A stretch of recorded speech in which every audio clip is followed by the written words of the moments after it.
நகரமயமாக்கத்தில் காரணம் தான் பறவைகள் அந்நியப்பட்டு போறதுக்கும் அழிவு நோக்கத்துக்கும் அதான் காரணம்.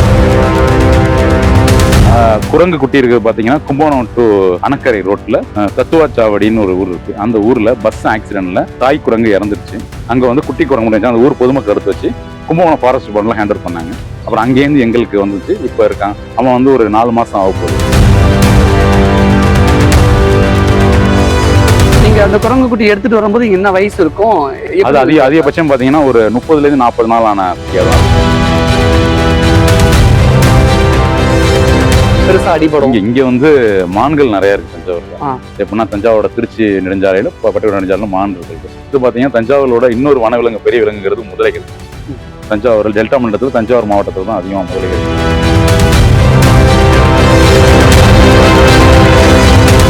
இப்போ தஞ்சாவூர்ல ஒரு வெற்றிகரமான செயல் செஞ்சாங்க. நெடுஞ்சாலை விரிவாக்கத்துக்கு வெட்டப்பட்ட மரங்களை மறு நடவு செஞ்சாங்க. மனித உயிரினம் அதை கத்திக்கிட்டோம். அதனாலதான் எல்லா உயிரோட மேலான உயிரினமா நம்ம இருக்கோம். இருந்து நம்ம கத்துக்க வேண்டிய ஒரே விஷயம்னா வாழ்வோம் வாழ விடுவோங்கிற ஒரே வார்த்தை.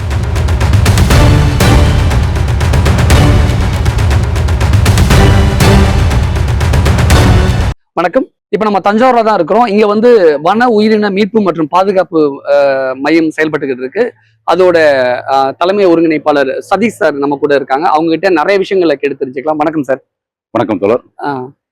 என் பெயர் சதீஷ்குமார். தஞ்சையை தலைமையிடமாக கொண்டு இயங்கும் அருட்காணுயிர் காப்பு மற்றும் சுற்றுச்சூழல் அறக்கட்டளையோட நிறுவனர் மற்றும் நிர்வாக அரங்காவலர். ஓகே, நம்ம இன்டர்வியூல போறதுக்கு முன்னாடி உங்களுடைய டீம் ஒரு தடவை இன்ட்ரோடியூஸ் பண்ணிருங்க. நம்ம அப்படியே ஒவ்வொரு விஷயம் போயிடலாம். எங்களோட வந்து நாங்க அமைப்புல வந்து எந்த அளவுக்கு மீட்பு பணிகளை மீட்கிறோமோ அதே மாதிரியே பொதுமக்களுக்கு விழிப்புணர்வு கொடுத்துட்டு இருக்கோம். பள்ளி கல்லூரி ஸ்டூடெண்ட்டுக்கு இருக்கும். அதுக்காக எங்களோட கல்வியியல் ஒருங்கிணைப்பாளர்னு வச்சிருக்கோம் விஸ்வபிரேம் சார். அவர் வந்து கல்வியியல் ஒருங்கிணைப்பாளர். வணக்கம் சார். விஸ்வபிரேம் சார் அன்பு மூத்த மீட்பு பணியாளர். மீட்பு வனவீரர்களை மீட்கிறதுல வணக்கம் சார். அதுக்கு பாரதி பிரசாத் அனிமல் ஹேண்டல், அது டொமஸ்டிக் டாக் அது மாதிரி உண்டானதுக்கு ட்ரீட்மெண்ட்டுக்கு எல்லாத்துக்கும் அப்சர்வேஷன் பண்றவங்க. நிதிஷ் நேத்ரன் ஸ்னேக் ரெஸ்கியூவர் அவங்க. அல்லது வனவீரர்ல பாம்புகளை மீட்பாளருக்காக சொல்லுவாங்க. அடுத்து முத்து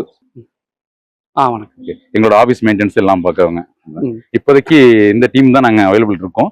எல்லாரும் மீட்பு பணிகள் மற்றும் வெளியூர்ல இருக்கிறதுனால எங்களுக்கு இன்னைக்கு வரவழைக்க முடியல. ஓகே, இப்போ என்னன்னா இந்த வீட்டுல செல்லமா வளர்க்கக்கூடிய அனிமல்ஸ் உட்பட வனத்துல இருக்கக்கூடிய அனிமல்ஸ் உட்பட நாங்க நிறைய விஷயங்கள் பார்த்துருக்கோம். சென்னையில எல்லாம் அந்த ரேடியேஷன் அதிகமா இருக்கும்.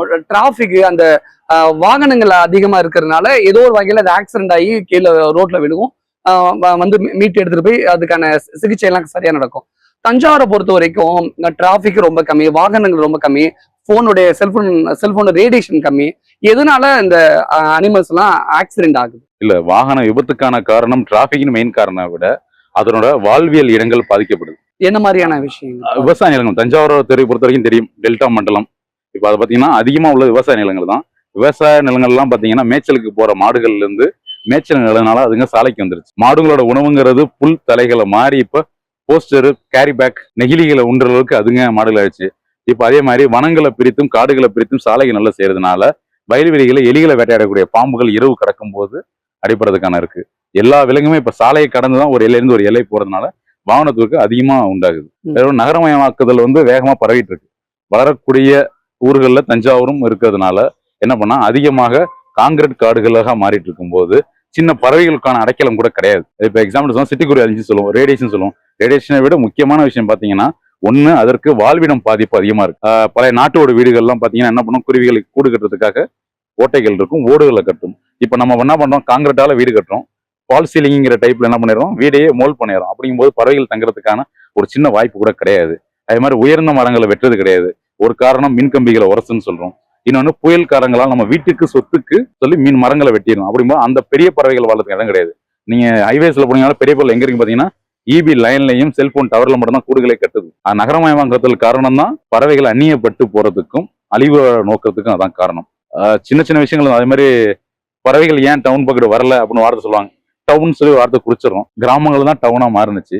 கிராமங்கள் இருக்க வரைக்கும் திறந்த நீர் நிலைகள் இருந்துச்சு. அப்ப ஒரு தெரு நாயா இருக்கட்டும், ஒரு தெருவில் அலையக்கூட மாடா இருக்கட்டும், ஒரு பறவையா இருக்கட்டும், தன்னோட தாகத்தை தீர்த்துக்க முடியும். இப்ப எந்த ஒரு ஓப்பன் வாட்டர் சோர்ஸும் கிடையாது, திறந்த நிலையிலே கிடையாது. அப்படிங்கும்போது நீருங்கிறது நம்ம கொடுத்தா மட்டும்தான். அதனாலதான் பறவைகளுக்கு எல்லா உயிரினத்துக்கான அழிவும் மனிதனை தவிர வேற எதுவும் கிடையாது. மனிதனோட நாகரிக வளர்ச்சிங்கிறது அடுத்ததோட அழிவு கொண்டு போகுது. இப்ப தஞ்சாவூரை பொறுத்த வரைக்கும் என்ன மாதிரியான அனிமல்ஸ் எல்லாம் பெருசா பெரிய வகையில ரெஸ்கியூ பண்ற மாதிரி இருக்கு? என்ன மாதிரி அனிமல்ஸ் பெரிய அளவுல பாதிக்கப்படுது? எதனால தஞ்சாவூர் பாதிக்கும்? சார் நகரமயமாக்கல் தான் முயல் காரணம்.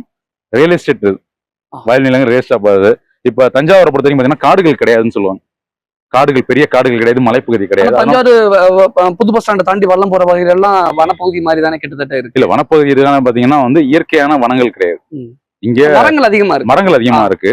ஆனா இருந்தாலும் பாத்தீங்கன்னா இப்ப வன உயிர் அப்படின்னு சொல்லணும்னா நம்மளை பொறுத்த வரைக்கும் வன உயிர்னா என்னன்னு எடுத்துக்கோனா எல்லாரை பொறுத்த வரைக்கும் பாத்தீங்கன்னா காட்டுல உள்ள சிங்கம், புலி, இது வன உயிர். எல்லாத்துக்கும் தெரிஞ்ச விஷயம். வைல்ட் அனிமல் கேட்டா நாங்க சொல்றது என்னன்னா மனிதனால உருவாக்க முடியாத அனைத்துமே வன உயிர். நம்ம மனிதனோட காலு கீழே இருக்கக்கூடிய ஒரு மணல் துகளை மனிதனால உருவாக்க முடியாது. அதுக்கு லட்சம் கோடி வருடங்கள் கடைபிடிக்குது. ஒரு மழை நீர் துளிய உருவாக்க முடியாது. ஆனாலும் அனைத்துமே தஞ்சாவூர்ல அதிகமா இருக்கு. என்னன்னா டெல்டா மண்டலங்கிறதுனால வயல்வெளிகள் அதிகம். வயல்வெளி இருக்கிறதுனால எலிகளோட எண்ணிக்கை அதிகம். அப்ப எலிகள் இருக்க இடத்துல பாம்புகள்ங்கிறது கண்டிப்பா இருக்கும். இங்க வன உயிர்ல குறைந்தபட்சம் ஒரு நாளைக்கு எங்களுக்கு 10 அழைப்புகள் வருது. தஞ்சாவூர்னா தஞ்சாவூர் மண்டலத்தை சுற்றி 10 அழைப்புல குறைந்தபட்சமா 5 மீட்பு பணிகளாவது வெற்றிகரமா முடியுது. அதுல 4 வந்து பாம்புகளா தான் இருக்கும்.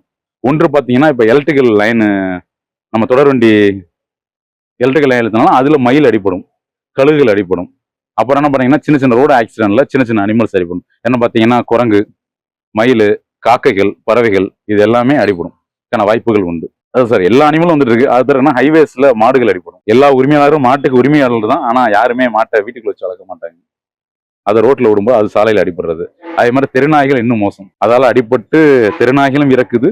தெருநாய்களுக்கு வந்து மனித உயிரிழப்பும் அதிகமா நடந்துட்டு இருக்கு. இப்ப சமீபத்துல தஞ்சாவூர் மண்டலத்துல என்ன மாதிரி அனிமல்ஸ் எல்லாம் மீட்டுட்டு வந்து மறுவாழ்வு கொடுக்குற முயற்சியில இருக்கீங்க? இல்ல எல்லாமே இருக்கு சார். வைல்ட் அனிமல் எல்லாமே வரும். மாடுகளை பொறுத்த வரைக்கும் பாத்தீங்கன்னா மோஸ்ட்லி அடிபட்டுச்சுன்னா இறந்துருச்சு அப்படின்னா அதை பரியல் பண்ணிடுவோம், நல்லடக்கம் செய்திருவோம். அதுக்கான அரசு துறை நிறுவனம், district collectorate, district forest office, animal husbandry எல்லாருமே எங்களுக்கு ஹெல்ப் பண்ணிட்டு இருக்காங்க. தஞ்சாவூர் மிருகவதை சங்கத்தை வந்து அதை ட்ரீட்மெண்ட் கொடுத்துட்டு இருக்காங்க. பரியல் ஆனால் நல்லடக்கம் செஞ்சு கொடுத்துருவோம். அது நடந்துட்டு இருக்கும். மத்தபடி வைல்ட் அனிமல் பொறுத்த வரைக்கும் வெளியக்கூடாது. ஃபாரஸ்ட் ஆஃபீஸ்ல ஷெல்டர் தனியாக கொடுத்துருக்காங்க. டிஎஃப்ஓ மேடம் வந்து தனியாக அதுக்கு ஷெல்டர் ஒதுக்கியிருக்காங்க. அப்படிங்கும்போது வனவிலங்குகளை அங்கே நான் காப்பாற்ற வச்சிருக்கோம். இப்போ எங்க வனங்களை பார்த்தீங்கன்னா போன வருடம், அதாவது 2025 படி காயமுற்ற விலங்குகள் ட்ரீட்மெண்ட் பார்த்து நாங்கள் விட்டுருவோம். இப்போதைக்கு தாயை இழந்த ஒரு குரங்கு குட்டி இருக்கு. அதே மாதிரியே கைகால்கள் அடிப்பட்ட ஒரு மரம் நாய் இருக்கு. ரெக்கைகள் வெட்டப்பட்டு யார் வீட்டில இருந்தோ வளர்த்து தப்பித்து வந்த ஒரு பச்சை கிளி ஒன்று இருக்கு. அதே மாதிரி கால்களையும் ரெக்கையிலையும் காயமுற்ற ஒரு கரும்பருந்து ஒன்று இருக்கு. இது மட்டும் இப்ப எங்க காப்பகத்துல வச்சு இந்த நாளும் எப்படி இங்க வந்தது, எந்தெந்த இடத்துல ரெஸ்கியூ பண்ணீங்க, என்ன மாதிரி அடிபட்டுச்சு அதை பத்தி சொல்றீங்க? குரங்கு குட்டி இருக்கு பாத்தீங்கன்னா கும்பகோணம் டு அணக்கரை ரோட்ல தத்துவாச்சாவடின்னு ஒரு ஊர் இருக்கு. அந்த ஊர்ல பஸ் ஆக்சிடென்ட்ல தாய் குரங்கு இறந்துருச்சு. அங்க வந்து குட்டி குரங்கு அந்த ஊர் பொதுமக்கள் எடுத்து வச்சு கும்பகோணம் ஃபாரஸ்ட் டிபார்ட்மெண்ட்ல ஹேண்டில் பண்ணாங்க. அப்புறம் அங்கேருந்து எங்களுக்கு வந்துச்சு. இப்ப இருக்கான். அவன் வந்து ஒரு 4 மாசம் ஆக போகுது.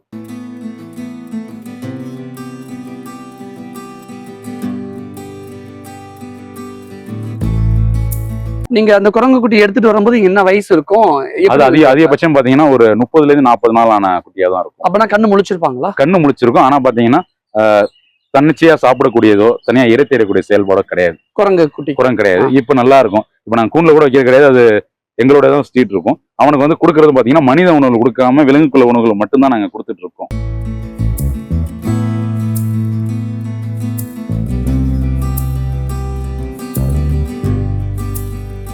என்ன காரணம்?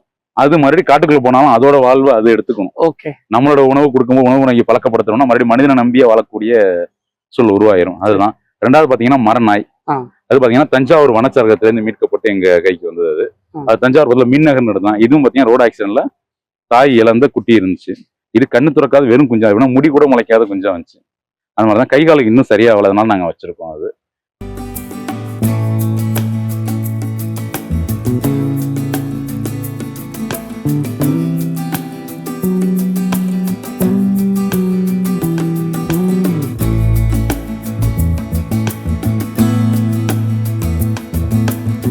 பச்சை கிளி பாத்தீங்கன்னா தஞ்சாவூர் மானஜிப்பட்டிங்கிற கிராமம் இருக்கு. அங்க ஒரு வீட்டுல இருந்து ஒரு லேடி கால் பண்ணாங்க. வீட்டுக்குள்ள ஒரு கிளி உட்காந்துருக்கு, போக மாட்டுது. எங்களோட வந்து மேல மேல ஏறிக்க அப்படின்னா யாரோ வளர்த்துருப்பாங்க. ரெக்கை கொஞ்சம் வளர்ந்தோன்னா பாஞ்சி. ஆனா இதே ரெக்கையோட அதால பறந்து தூரம் போக முடியாது. அப்ப காக்கைகளோ கழுகுகளோ அதை இரையாக்கக்கூடிய வாய்ப்பு உண்டுன்னு சொல்லி எங்க நம்பர் கூகுள்ல சர்ச் பண்ணி நம்பர் எடுத்தாங்க. நம்பர் கால் பண்ணாங்க எங்க டீம். என்ன அது ஒரு 15 டேஸா எங்கள்கிட்ட இருக்கு. அப்புறம் வந்து கரும்பருந்துங்கிறது நம்ம தஞ்சாவூர் மாவட்ட ஆட்சியரோட கேம்ப் ஆஃபீஸ்ன்னு சொல்லுவோம். அங்க மரத்துல அடிபட்டு கீழே விழுந்துச்சுன்னு சொல்லி டிஸ்ட்ரிக்ட் கலெக்டர் மேடம் எங்கள்கிட்ட ஹேண்ட் பண்ணாங்க. ம். அது இப்போ கொஞ்சம் ரெடி ஆயிட்டு 2 நாள் ஆயிரும். மறுபடியும் எந்த இடத்துல ஒரு உயிரை மீட்கிறோமோ அதே இடத்துல தான் மறு குடியமர்த்தலாம் நாங்க செய்வோம். அது என்ன மாதிரி மறு குடியமர்த்தல் செய்வீங்க? ட்ரீட்மெண்ட் பாக்குறதா எந்த ஒரு இப்ப எந்த ஊண்டு காயங்கள்ட்ட வருதோ அது மட்டும் பார்க்காம ஃபுல் உடம்ப செக் பண்ணணும்.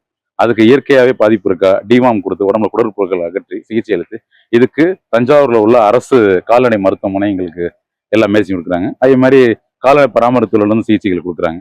கொடுத்து முழுவதும் அது குணம் ஆனோம்னா எந்த இடத்துல இருந்து மீட்கப்பட்டுச்சோ அதே இடத்துல போய் அதை மறுகுடியமர்த்தல் பண்ணிடுவோம். இப்ப கழுகு இருக்கு அப்படின்னா கழுகு வந்து முழுசா ட்ரீட்மெண்ட்லாம் கொடுத்து சரியானதுக்கு அப்புறம் அது எப்படி போய் இல்ல கேஜி தான் சார், கேஜி டிரான்ஸ்போர்ட் கேஜி இருக்கும். சரி. எங்களோட ரெஸ்கியூ வண்டி இருக்கும், வண்டியில் திரும்பும் அதே இடத்துல எந்த கிளைமேட் சேஞ்சில் பிடிச்சோமோ அந்த டைம் செட் ஆகும்போது அந்த இடத்துல விட்டுருவோம். அது மீட்க எங்களை யார் தகவல் கொடுத்தாங்களோ அவங்கள வச்சு அந்த இடத்த விட்டுருவோம். ஏன்னா அப்பதான் அவங்களுக்கு இதே மாதிரி செயலை மறுபடியும் செய்யறதுக்கான ஒரு சின்ன தூண்டுதல் அவங்களுக்கு உருவாகும். தஞ்சாவூரை பொறுத்த வரைக்கும் பொதுவா இப்போதைக்கு நம்மள்ட்ட 4 அனிமல்ஸ் இருக்கு. தஞ்சாவூரை பொறுத்த வரைக்கும் என்ன மாதிரியான வன உயிரினங்கள் பெருசா பாதிக்கப்படும், பெருசா அடிபடும்? இங்க வந்து மான்கள் நிறைய இருக்கு தஞ்சாவூர்ல.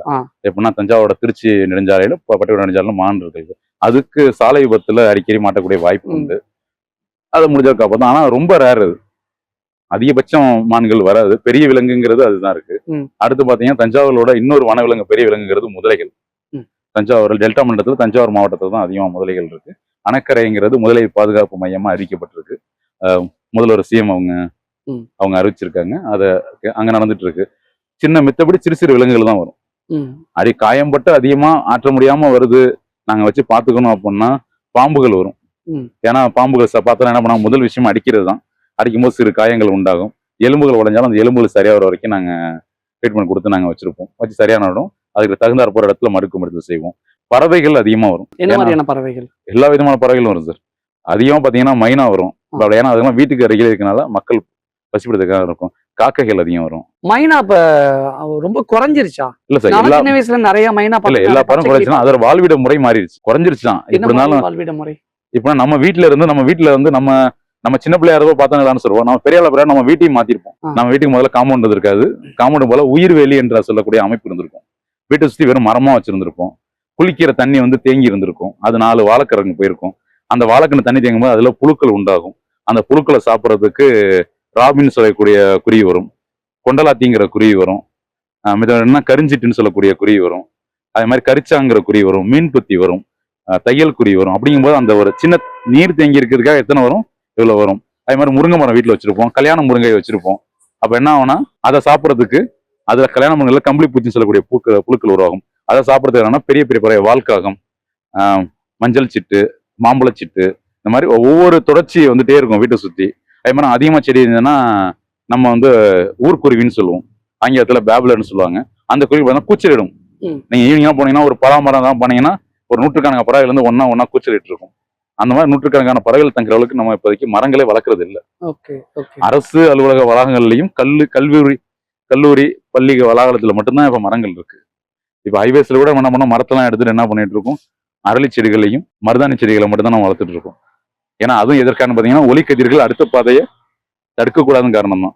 இப்ப தஞ்சாவூர்ல ஒரு வெற்றிகரமான செயல் செஞ்சாங்க. நெடுஞ்சாலை விரிவாக்கத்துக்கு வெட்டப்பட்ட மரங்களை மறு நடவு செஞ்சாங்க. இப்ப அது நல்ல முயற்சி. அது மாவட்ட ஆட்சியர் முன்னிலையில செஞ்சாங்க. அது நல்ல முயற்சி. அந்த மாதிரி சில முயற்சிகள் எடுக்க தான் நல்லா ஆயிட்டு இருக்கும். தஞ்சாவூர் மண்டலத்தை பொறுத்த வரைக்கும் பெரும்பாலும் இந்த மாதிரியான உயிரினங்கள் தான் அடிபடுது, அல்லது இந்த மாதிரியான உயிரினங்கள் தான் பெரிய அளவுல பாதிக்கப்படுது, அல்லது இந்த மாதிரியான உயிரினங்கள் இப்ப வரதே கிடையாது அப்படின்னு ஸ்பெசிபிக்கா பர்டிகுலரா குறிப்பிட்டு ஏதாவது சொல்லிட முடியுமா? இல்ல சார், பாம்புகள் தான் முக்கியம். ஏன்னா எல்லா உயிரினத்தாலும் வந்துடும். பாம்புகள் மித்த உயிரத்தை விட ஒன்னும் குரங்கு வீட்டுல வந்தா கூட குரங்கு விரட்ட மாட்டாங்க. அது அனுமராக்கிடுவாங்க, ராமராக்கிடுவாங்க. பாம்புகளை பாத்தீங்கன்னா வெள்ளி செவ்வாய் 2 நாள் மட்டும்தான் அவருக்கு பயம் வரும்ல இயல்பா. அதான் சார், 2 நாள் தான். என்ன காரணம்னா நம்ம மூதாதையர்கள் சொல்லி வச்சது அப்படிதான். அது உள்ள மித்தாலஜி. அதுதான் என்ன சொல்லி வச்சிருக்காங்க, பாம்பு நெஞ்சு உள்ளது, பாம்பு கடித்தால் ஒருத்தர் மரணிப்பார், பாம்பு உயிர் காப்பாத்து, இப்படிதான் சொல்லி வச்சிருக்காங்க. அதுக்கான சில பழமொழிகளும் நம்ம காலகாலமா இருக்கும். நம்ம ஜீன்லயே என்ன பதிஞ்சிருக்கு அப்படின்னா பாம்புகள் நம்மளுக்கு விரோதி, அவ்வளவுதான் பதிஞ்சிருக்கு. அதான் எடுத்தவொடனே பாம்பை எந்த அளவுக்கு காப்பாற்றலாம் முடிவு எடுக்கிறதுக்கு முன்னாடியே நம்ம அணிச்சை செயல் என்ன பண்ணோம்னா பாம்பை எப்படி கொண்டுடலாம் அப்படின்னு தான் யோசிக்கும். இதுதான் இயல்பான விஷயமாயிருச்சு. வனவிலங்கு சட்டம் 1972 படியே ஒரு வன உயிர் துன்புறுத்தப்பட்டாலோ காயமுறுத்தப்பட்டாலோ அதை வந்து வேற தன்னோட சுயலாபத்துக்காக காட்சிப்படுத்தினாலோ எல்லாமே தவறு. அப்படிங்கும்போது வனத்துறை ஆக்டை விட்டுரும். 2வது கடவுள் விஷயம். ஒரு பாம்பை கடவுளா பாக்குறாங்க, குரங்கடவை பாக்குறாங்க, கடவுள் விஷயத்தையும் விட்டுரும். நாங்க சொல்ற ஒரே விஷயம், இந்த உலகம் நம்மளுக்கு முன்னாடி பல உயிர்களுக்கு சொந்தமானது. எல்லா உயிரையும் தோக்கடிச்சு கடைசியா வந்த மனித இனம் ஆண்டுட்டு இருக்கும். என்ன ஒரே காரணம், எந்த உயிரினமும் தான் கத்துக்கிட்ட விஷயத்தை அடுத்த தலைமுறைக்கு கடத்த தெரியல. மனித உயிரினம் அதை கத்துக்கிட்டோம். அதனாலதான் எல்லா உயிரோட மேலான உயிரினமா நம்ம இருக்கோம். இருந்து நம்ம கத்துக்க வேண்டிய ஒரே விஷயம்னா, வாழ்வோம் வாழ விடுவோங்கிற ஒரே வார்த்தை. ரொம்ப அழகா சொல்றீங்க. வாழ்வோம் வாழ விடுவோம், அவ்வளவுதான். ஏன்னா நம்ம வாழ எந்த அளவுக்கு உரிமை இருக்கோ, நம்மளுக்கு பவர் இருக்குன்னு நினைக்கிறோமோ, அதுங்களுக்கும் உரிமை இருக்கு. ஓகே. ஒரு பாம்புகளால என்ன பிரச்சனை யோசிக்கணும், பாம்பு என்ன நன்மைகள் யோசிக்கணும். எலிகளை கட்டுப்படுத்துறதுக்கு நம்ம எலி விரட்டி இருக்கு, ஜெல் பேடு என்னென்னமோ இருக்கு. வயல்கள்ல கிட்டி வைப்பாங்க, கழுகுகள் எலிகளை பிடிக்கும், ஆந்தைகள் கழுகுகளை பிடிக்கும், எல்லாம் வேணாலும் செய்யலாம். ஆனா எலி பொந்துகளே போய் எலியை கட்டுப்படுத்துற ஒரே உயிரினம் பாம்புகள். அதே மாதிரி ஒரு வலி நிவாரணியிலேருந்து நம்மளுக்கு போடக்கூடிய விஷ முறிவு மருந்து, அது கொண்டு பாம்போட நஞ்சிலேருந்து தான் தயாரிக்கிறாங்க. ஏன்னா நம்ம சின்ன பிள்ளைகள் எல்லாத்துக்கும் சொல்லி கொடுத்துருப்பாங்க. முதல்ல நம்ம ஒரு சயின்ஸ் உள்ள போகும்போது நம்மள ஒரு வட்டம் போட்டு சொல்லி கொடுத்துருப்பாங்க. பல்லுயிர் சுழற்சின்னு போட்டிருப்பாங்க. தாவரங்கள், பூச்சிகள், ஊர்வன பறவைகள். அப்ப ஊர்வன பிராணிகள் ஒண்ணு அடிச்சிட்டோம்னா கடைசியில பாதிக்கப்படக்கூடியது மனித இனம் தான். 2010 ஒரு ஆர்டிகல் படிச்சோம், WHO ஆர்டிகல். அதுல நம்ம இந்தியாவில மட்டும் வயல்வெளிகளில் சாப்பிடக்கூடிய எலிகளால சாப்பிடக்கூடிய தான் இன்னைக்கு 460 கோடி டன் போடுங்க. நான் சொல்றேன் 2010. இப்ப எவ்வளவு இருக்குன்னு தெரியல. இப்ப வயல்வெளிகள் கம்மியாயிருச்சு, இருந்தாலும் இது வயல்வெளிகளை அதே வருஷம் ஒரு எலி ஒரு நெல்மணியை சாப்பிடுது அப்படின்னா அந்த ஒரு நெல்மணியை தவிர்த்து 2 நெல்மணிகளை நாசப்படுத்தும் அதோட சிறுநீர் மற்றும் ரோம கழிவுகளால. அப்படிங்கும்போது எலிகளை கட்டுப்படுத்துறதுக்கு பாம்போட பயன் இருக்கு. இன்னொரு விஷயம் எங்களுக்கு பிடிச்ச விஷயம் சொன்னோம் அப்படின்னா, பாம்புகளை பாத்தீங்கன்னா அருவறுப்பு படக்கூடிய பயப்படக்கூடிய உயிரினத்தை விட பாத்தீங்கன்னா ஒரு அழகான ஒரு ஈர்ப்பான உயிரினம். எந்த உயிரினத்துக்கும் இல்லாத சிறப்பு தன்மைகள் இருக்கு. உலகத்திலே சில அடர்ந்த பனி உள்ள தீவுகளை தவிர பாம்புகள் அனைத்து இடத்துலயும் இருக்கு. அது வாழாத இடம் கிடையாது. நீங்க மலை உச்சிக்கு போனாலும் பாம்பு இருக்கும், கடல் ஆழத்துக்கு போனாலும் பாம்புகள் இருக்கும். அப்ப என்ன பண்ணுதுன்னா, ஒரு உயிரினம் வாழும் இடத்துக்கும் தகுந்த சூழலுக்கு தள்ள தன்னோட தகவமைப்பை மாத்திக்கிட்டே இருக்கு. கிங்கோபுரம் எடுத்துக்கோ, இந்தியாவில இருக்கு. அது வெறும் பாம்புகளை மட்டும் சாப்பிடும். நீர் பாம்புன்னு சொல்லுவோம், நம்ம ஊர் கிணத்துல இருக்குது. அது கொசு முட்டைகளும் தலைப்புரட்டைகளும் சாப்பிடும். அப்ப என்ன ஆகுதுன்னா, ஒவ்வொரு சைஸுக்கும் ஒருத்தர் என்ன பண்ணாங்கன்னா ஒவ்வொரு அனிமலோட பர்த்தை கண்ட்ரோல் பண்றதுக்காக தான் இருக்காங்க. ஒரு சின்ன பாம்புல இருந்து மண் பாம்புன்னு சொல்லுவோம், செவிட்டு பாம்புன்னு கேள்விப்பட்டிருக்கேன். செவிட்டு பாம்பு வீட்டுக்கு வந்து என்ன பண்ணுவாங்கன்னா அடிச்சு கொன்றுவாங்க, சுட்டு கொள்வாங்க. அந்த செவிட்டு பாம்பு என்ன பண்ணுன்னா கரையான் குட்டிகளையும் எறும்பு குட்டிகளையும் சிறு சிறு பூச்சிகளையும் உணவா எடுத்துக்கும். அப்படிங்கும்போது நம்ம ஒரு பால் பாயிண்ட் ரீஃபில் உள்ள பெண்ல இருந்து உலகத்திலே மிகப்பெரிய பாம்பு வரைக்குமே தன்னோட டியூட்டியை கரெக்டா செஞ்சுட்டு இருக்கு. அப்படி மனித உயிரினம் மட்டும்தான் எல்லா இடத்துலயும் ஆக்கிரமிப்பு நடத்தி எல்லா உயிரினத்தையும் தான் அடிமையாக்கி எல்லாம் பழக்கிட்டு. பொதுவா ஒரு நாளைக்கு எத்தனை கால்ஸ் வரும் இந்த இடத்துல எங்க இடத்துல? அதாவது பருவநிலை மாற்றத்தை பொறுத்தான். எப்பொழுதுமே எங்களுக்கான பீக்கான டைம் என்னன்னு பாத்தீங்கன்னா ஏப்ரல் மேல ஆரம்பிச்சு அடுத்த டிசம்பர் வரைக்கும் தொடர்ந்து கால்ஸ் வரும். ஒரு நாளைக்கு எத்தனை கால்ஸ் வரும்? ரெஸ்கியூ கால்ஸ் இல்ல சார், இது வரைக்கும் அதிகபட்சம் ஒரே நாள் 74 கால் கூட நாங்க அட்டன் பண்ணிருக்கோம். அதே மாதிரி கால்ஸ் வராமலும் இருக்கும். குறைந்தபட்சம் சராசரின்னு பாத்தீங்கன்னா மாத வாரியா நாங்க பிரிச்சோம் அப்படின்னா ஒரு நாளைக்கு 10 கால் வச்சுக்குவோம். அதுல ஒரு 5 கால் வந்து ரெஸ்கியூ ஆயிரும்.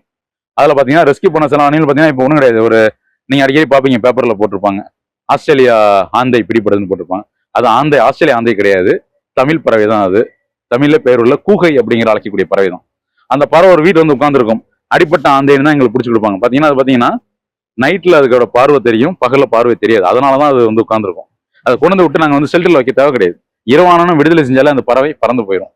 அது மாதிரி அந்தந்த இடத்துல விடுவிக்கக்கூடிய பறவைகள் நிறைய வரும். அது மீட்பு பணிங்கிறது காலகட்டத்தை பொறுத்தான். இப்போ ஒண்ணு கிடையாது, இப்ப வெயில் தொடர்ந்து ஒரு வாரம் அடிச்சுட்டே இருக்குன்னா மழை திடீர்னு வந்தா ஊரண பிராணிகளும் வனவிலங்குகள் என்ன பண்ணணும்னா தன்னோட வாழ்விடத்தை மாற்ற முயற்சிக்கும். அந்த நேரத்துல அதிகமா மீட்பு பணிகள் வரும். அதே மாதிரி பாத்தீங்கன்னா போகி, ஆயுத பூஜை 2 டைம் பாத்தீங்கன்னா நம்ம வீடு சுத்தம் பண்ணுவாங்க. அந்த டைம்ல நிறைய கால்ஸ் வரும். என்ன நம்மள்ட்ட உள்ள ஒரு பழக்கம் என்னன்னு பாத்தீங்கன்னா, எந்த பொருள் பழுதானாலும் பழசானாலுமே நம்ம தூக்கி எறிய மாட்டோம். எடுத்து சுத்தம் பண்ணுவாங்க, மறுபடியும் கொண்டு வந்து அங்கேயே வச்சுக்குவாங்க. அப்ப அந்த இருக்க பொருட்கள் பழங்காலமா இருக்கிறதுனால அந்த எலிகள் அங்கே தொடர்ந்து வசிக்க ஆரம்பிச்சிடும். அதை தொடர்ந்து பாம்புகளும் மற்ற உயிரினங்களும் அங்கே வர ஆரம்பிக்கும். அவ்வளவுதான். தன் வீட்டை சுத்தமா வச்சுக்கிறதுங்கிறது எல்லாருக்கும் பிடிச்ச விஷயம். பக்கத்து வீட்டையும் சேர்த்து சுத்தமா வச்சுக்கிட்டாங்கன்னா இன்னும் நல்லா இருக்கும். பொதுவா எந்த மாசம் ரெஸ்கியூ கால்ஸே வராது? இந்த மாசம் கம்மியா தான் வரும் எங்களுக்கு. ஏன்னா பனி மார்கழியில இருந்து ஜனவரி வரைக்கும் எங்களுக்கு பனி. அதனாலதான் நாங்க இந்த எங்களோட அமைப்பு என்ன பண்ணிடுறோம்னா பறவை கணக்கெடுப்பு, பல்லுயிர் அவதானித்தல் அப்படின்னு சொல்லி எங்களோட பணியை நாங்க கொஞ்சம் சேஞ்ச் பண்ணிக்குவோம். ஏன்னா ரெஸ்கியூ வந்து அப்பயே அட்டன் பண்ணுவாங்க. இன்னைக்கு மார்னிங் கூட 2 கால் அட்டன் பண்ணியிருக்காங்க. இருந்தாலும் பாத்தீங்கன்னா இப்ப கால்ஸ் வரும், அதிகமா வராது. நீ காலையில வந்த கால்ஸ் என்ன நடந்தது? தஞ்சாவூர் விளார்சாலை பகுதியில ஒண்ணு பிடிச்சது, வீட்டுக்குள்ள டைல்ஸ்ல இருக்கு அப்படின்னாங்க. அது நெத்திஸ் நேத்திரன் வந்து அட்டன் பண்ணாப்புல. அதை பத்தின்னு பாத்தீங்கன்னா நாகப்பாம்பு ஒரு 3 அடிக்கு ஒன்று ரெஸ்கியூ ஆயிருக்கு. இன்னொரு கால்ஸ் வந்து எந்த ஏரியா?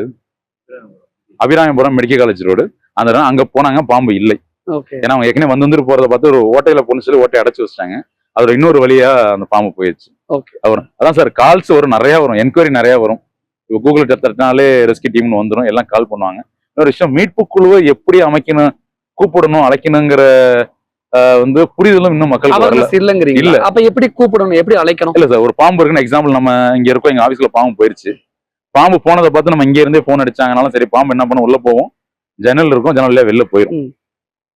அழைப்பு பண்ணி ஒரு தூரத்துல இருந்து ஒரு மீட்பு குழு வருது அப்படின்னா அவங்க என்ன பண்ணனா, அதை முதல்ல உறுதிப்படுத்தணும். இந்த பாம்பு உள்ள போயிருக்கா, இது தப்பிக்க வழியா, முதல்ல என்ன பண்ணணும், கதவை க்ளோஸ் பண்ணணும், ஒரு ஆள் வாட்ச் பண்ணணும், ஜன்னலை க்ளோஸ் பண்ணணும், தண்ணி போற பாதை இருந்து அடைக்கணும். அப்பதான் அந்த உயிரினம் மீட்கப்படும். இன்னொன்னு வீட்டுக்கு முன்னாடி பார்த்தீங்கன்னா வீடு சுத்தமா இருக்கும், வாசல் சுத்தமா இருக்கும். வீடு வச்சுங்களேன், உடஞ்ச செங்கற்கற்கள், பலகை எல்லாம் சேர்த்து வச்சிருப்பாங்க. அப்ப எலிகள் பொந்துருச்சு, இந்த வீட்டுல இருந்து இன்னும் 2 வீடு தள்ளி வரைக்கும் கூட எலி பொந்து அடிச்சிருக்கும். அப்ப இதுல போற பாம்பு என்ன பண்ணிக்கும், அது வழியா வெளியில போகக்கூடிய வாய்ப்பு உண்டு. வன உயிருக்கு வாழ்றதுன்னா ஒரே விஷயம் தான் சார். எந்த உயிரமா இருந்தாலும் நம்ம கிட்ட வருதுன்னா 2 விஷயம் தான் வரும். முதல் விஷயம், நம்மள்ட்ட உறவாட வரல. 2வது, உணவிடம் தெரியும், உறைவிடம் தெரியும் தான் நம்மள்ட்ட வரும். அது 2மே யார் ஏற்படுத்தி கொடுக்குறாங்கன்னா மனிதன் தான்.